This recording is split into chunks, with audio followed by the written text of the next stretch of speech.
Hindi nyo pa rin nahahanap. Ilang linggo ko nang inutos sa inyo yan, ah. Nahuli na si Isa samantalang yung nag-utos na gumawa ng kahayupang yon. Yung mga totoong killer, nakakagala pa. Wala akong pakialam kahit saan at kahit sino ang kausapin ninyo para lang mahanap yung hype ninyo. Nag-set up kay Isabel at iharap nyo sa akin. Naintindihan nyo? Sige na, umis na kayo.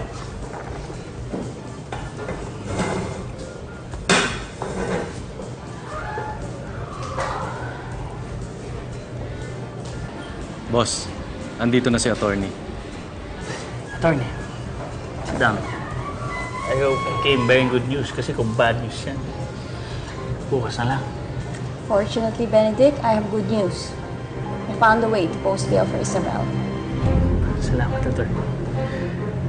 Matutuwa si Isabel nito.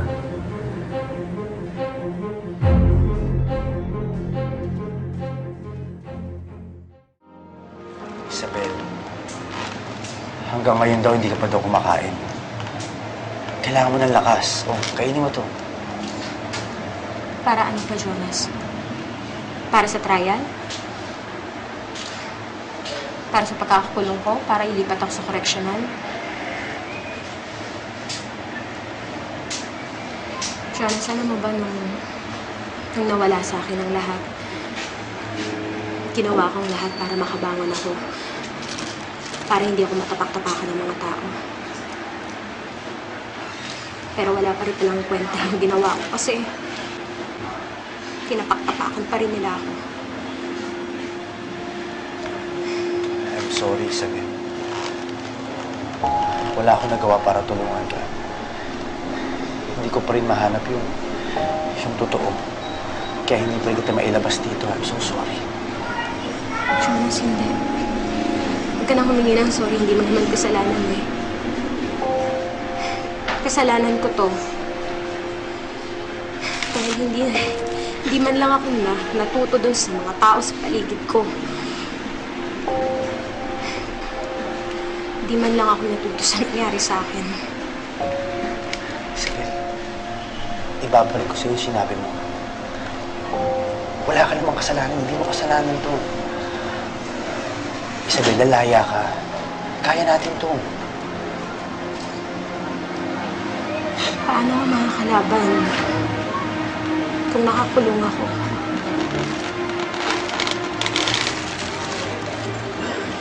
Alam mo ba si Catherine?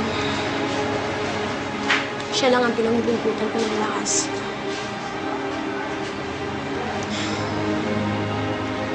Nasabi mo na ba sa kanya yung sinabi ko na sorry? Nagsisisihan ko talagang nagawa ko na muntik ko na siyang saktan.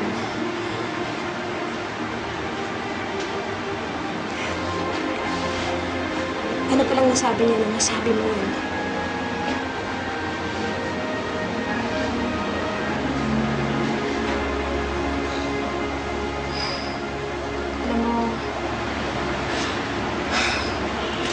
Alam mo kahit nakakulong ako ngayon,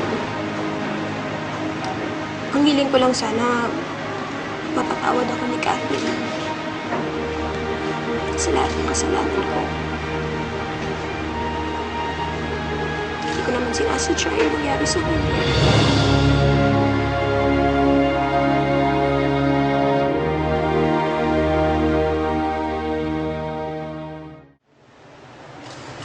Sabi may bisita ka. Pero malayo pa lang, alam ko na eh. Malakas ang sangsang ng amoy ng traitor. Benedict, pwede ba? Huwag natin gawin to dito. Ayoko ng gulo. Pinantahan na kita, di ba? Uwi ka na. Hindi, magkakagulo rito.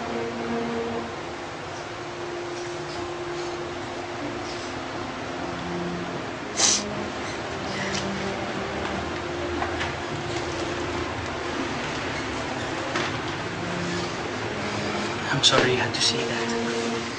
Buti na lang good mood ako.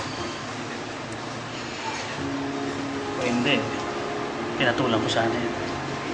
But anyway, may good news ako sa'yo. Di ba sabi ko sa'yo, akong bahala. Makakapagpiyansa na tayo. Makakalabas ka na rito. Talaga? Talaga, Benedict? Ako, maraming salamat. Salamat, hindi mo ako pinabayaan.